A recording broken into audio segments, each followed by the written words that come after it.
नमस्कार दोस्तों,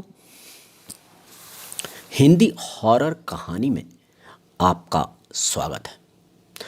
हम आपको सच्ची घटना पर आधारित भूत प्रेत वाली कहानियां बताते हैं जो किसी न किसी के साथ घटित होती हैं। आज हम आपके लिए लेकर के आए हैं एक नई कहानी। ये हमारी नहीं है, इसे हमारे एक व्यूअर्स ने भेजा है। ये घटना उसके साथ घटित हुई है। तो दोस्तों, कहानी शुरू करने से पहले हमारे वीडियो को लाइक करें और जो लोग नए हैं वो हमारे चैनल को सब्सक्राइब ज़रूर करें, घंटी भी बजा दें और घंटी के साथ साथ ऑल का बटन भी ज़रूर दबा दें। तो दोस्तों, कहानी शुरू करते हैं। मेरा नाम राजेंद्र है, मैं राजस्थान का रहने वाला हूँ। ये सच्ची भुतहा कहानी तब की है जब मैं 9-10 साल का था। वो भयानक रात और वो डरावना नज़ारा आज भी कभी कभी मुझे सपने में दिखाई देता है तो मैं डर जाता हूँ। गर्मियों के दिन थे।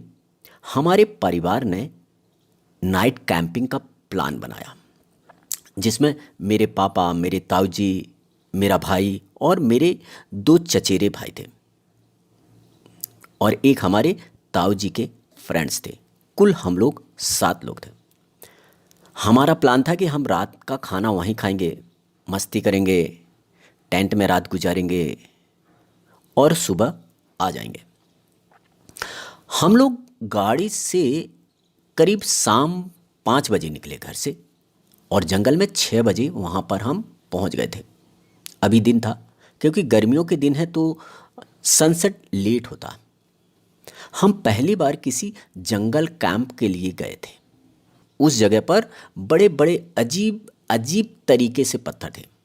पत्थर बहुत प्राचीन थे और उन पर कुछ लिखा हुआ भी था जिसे हम नहीं पढ़ पा रहे थे। आसपास घनी झाड़ियाँ थीं, बीच में सूखी घास थी और आसपास जंगल था। जंगलों के बीच में था यह स्थान। बहुत सुंदर लग रहा था, जैसे पहले कभी यहाँ पर कोई किला जैसा हो। कोई बहुत ही मनोहर दृश्य था, बहुत ही सुंदर जगह थी। कोई किला जैसा रहा होगा पुराने ज़माने पर। हमने कार एक अच्छी जगह पार्क की, टेंट लगाया, सारी तैयारी कर ली कि हम लोग दिन रात अंधेरा होने से पहले सारी तैयारी हम लोगों ने कर लिया। लकड़ी इकट्ठा किया, सभी अपने अपने अपने हाथों से कर रहे थे। मज़ा आ रहा था। सूरज डूबते डूबते हमने सारी तैयारी कर ली। सबसे पहले हमने चाय पी, फिर हमने खाना बनाने की तैयारी में लग गए। जो जैसा बोल रहा था वैसा कर रहे थे। मज़ा आ रहा था, सभी इंजॉय कर रहे थे। हमारे ताऊजी ना बहुत अच्छा चिकन बनाते हैं, तो हम लोगों ने प्लान किया था कि हम इनसे यहाँ पर चिकन ही बनवाएंगे। अब मुर्गा काटने की बारी आई तो पापा बोले मैं काट लाता हूँ। अब बोले कहाँ काटे। दूर एक पत्थर दिखा तो उन्हीं पत्थरों के बीच में चले गए मुर्गा काटने के लिए। और बाकी लोग अपनी तैयारियों में मसाला ये करना वो करना चल रही थी। तो दोस्तों, रियल कहानी अब चालू होने वाली है, तो वीडियो को लाइक करिए और जो लोग नए हैं वो हमारे चैनल को सब्सक्राइब ज़रूर करें। तो मुर्गी काटने के लिए पापा उन्हीं अजीब पत्थरों के नज़दीक चले गए। थोड़ी ही देर में जब पापा मुर्गी काट करके वापस आए तो ताऊ जी बड़े अजीब तरीके से पापा को देखने लगे और फिर बोले, ये क्या पत्ती काट करके लाया है, मुर्गी कहाँ है? और हम सभी पापा को देख करके हंसने लगे। पापा ने भी अपनी हाथ की तरफ देखा और वो पत्तियां देख करके चौंक गए और झटके से उसे दूर फेंक दिया। पापा ताऊ जी से बोले, नहीं भैया, मैं तो मुर्गी ही काट कर लाया था, ये कैसे हुआ मुझे पता नहीं। फिर ताऊजी बोले, अरे रज्जू बेटा, रज्जू यानी पापा का घर का नाम रज्जू ही था, तो ताऊजी हमेशा उसे रज्जू ही बोलते थे।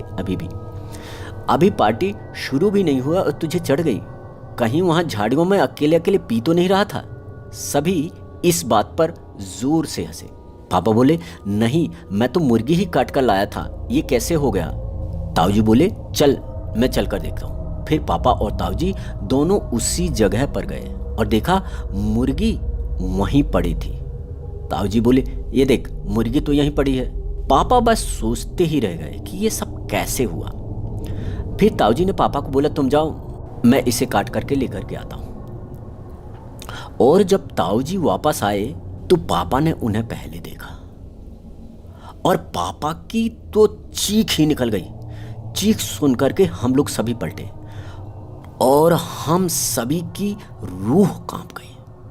वो भयानक नज़ारा देखकर हम सब दहशत से दहल उठे। हम लोग तो कांपने लगे क्योंकि ताऊ जी के हाथ में कोई कटी हुई मुर्गी नहीं थी, बल्कि किसी इंसान का कटा हुआ सर था। सभी कांप रहे थे, सभी डरे हुए थे। ताऊ जी को अजीब लग रहा था। ताऊ जी बोले, क्या हुआ? पापा मुंह से कुछ बोल नहीं रहे थे। उन्होंने इशारा किया कि अपनी हाथ की तरफ देखो। ताऊ जी ने अपने हाथ की तरफ देखा। जैसे ही उन्होंने देखा, उनका पूरा शरीर कांप गया, उनके हाथ कांपने लगे। मुंह से एक चीख निकल गई और उस भयानक मुंडी को घनी झाड़ियों में फेंक दिया। ताऊ जी घबरा गए, इधर उधर देखे, सब लोगों को बोला, चलो चलते, हमें यहां एक पल भी नहीं रुकना है, एक मिनट भी नहीं रुकना है। सब सामान जैसा है वैसा छोड़ दो, बाद में देखेंगे। चलो जल्दी से गाड़ी में बैठो, हमें यहां से भागना है। हमने सब सामान, लाइट, टेंट, बर्तन अर्तन जो भी सामान था, सब कुछ छोड़ दिया और गाड़ी की तरफ भागे। सभी गाड़ी में बैठ गए। ताऊ जी तुरंत गाड़ी स्टार्ट करने लगे, पर ये क्या गाड़ी थी कि स्टार्ट होने का नाम ही नहीं ले रही थी। तभी हमने वहीं कैंपिंग के लिए एक झाड़ी पर मिनी लाइट छोटी छोटी लगा रखी थी चारों तरफ, कि छोटी छोटी सी रोशनी आएगी।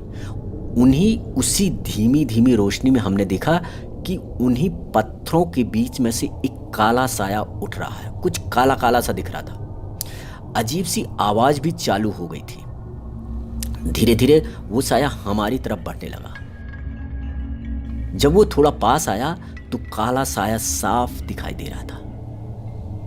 उसे देख करके तो डर के मारे हमारी चीख ही निकल गई, क्योंकि उस साया का सर नहीं था, सिर्फ धड़ था। और वो धड़ लड़खड़ाते हुए हमारी ओर ही आ रहा था। कैसे देख पा रहा था हमें समझ में नहीं आ रहा था। शायद उसका ही सर ताऊ जी ने काटा था और वही सर हमारे पास लेकर के आए थे। उस भयानक बिना सर वाले भूत को देख करके हमारी तो गिग्गी बन गई। हम सभी डर के मारे कांप रहे थे और वो हमारी तरफ ही बढ़ा आ रहा था। हम सभी डर गए, समझ में नहीं आ रहा था कि क्या करें। मैं तो पापा से चिपक ही गया था। डर के मारे हम सभी की दिल की धड़कनें बढ़ रही थी। वो जैसे जैसे हमारे नजदीक आ रहा था, एक अजीब सी आवाज भी आ रही थी, डरावनी आवाज। गाड़ी भी स्टार्ट नहीं हो रही थी और वो भूत बिना मुंडी वाला पास आ रहा था। हम सभी पूरी तरह डर रहे थे। पापा बोले, भैया गाड़ी स्टार्ट करो। ताऊ जी बोले, ये गाड़ी को क्या हो गया है, स्टार्ट ही नहीं हो रही है। वो साया आ रहा था।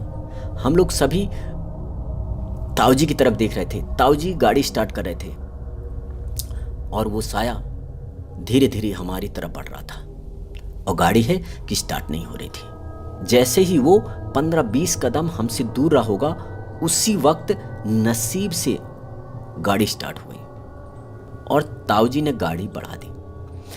पर मुसीबत अभी खत्म नहीं हुई थी। वो बिना मुंडी वाला भूत हमारी गाड़ी के पीछे लड़खड़ाते हुए भागने लगा। हम सभी उसे देख रहे थे। वो साफ साफ नजर आ रहा था। ताऊ जी कभी पीछे देखते, कभी आगे देखते और वो बड़ी स्पीड से गाड़ी चला रहे थे। हम सभी डरे थे और हम सभी बच्चे डर के मारे चिल्ला भी रहे थे। और ताऊ जी ने जो गाड़ी स्पीड में बढ़ाई, पूरी फिल्मी स्टाइल से, लेकिन वो साया था ना, हमारे पीछे ही पड़ा हुआ था। लेकिन उस भयानक प्रेतात्मा ने पक्की जब तक सड़क नहीं आई न, जब तक हमारा पीछा किया। जब हम हाईवे पर आए तब हमारी जान में जान आई। हम सब उस दिन बहुत डर गए थे। आज भी वो घटना याद आती है तो डर लगने लगता है। वो बिना मुंडी वाला भूत याद आ जाता है। और आज भी मैं अब तो बड़ा हो गया हूँ, तब भी रात में बाहर नहीं निकलता हूँ। तो दोस्तों, बिना मुंडी वाले भूत के लिए एक लाइक तो बनता है। जो लोग नए हैं वो हमारे चैनल को सब्सक्राइब करें। तो दोस्तों, ये ओरिजिनल कहानी, रियल कहानी आपको कैसी लगी, हमें कमेंट्स बॉक्स पर ज़रूर बताइए। तो अगले वीडियो में मिलते हैं एक और सच्ची घटना पर आधारित हॉरर स्टोरी के साथ। तब तक के लिए आज्ञा दीजिए और देखते रहिए हमारा यूट्यूब चैनल। थैंक यू, धन्यवाद।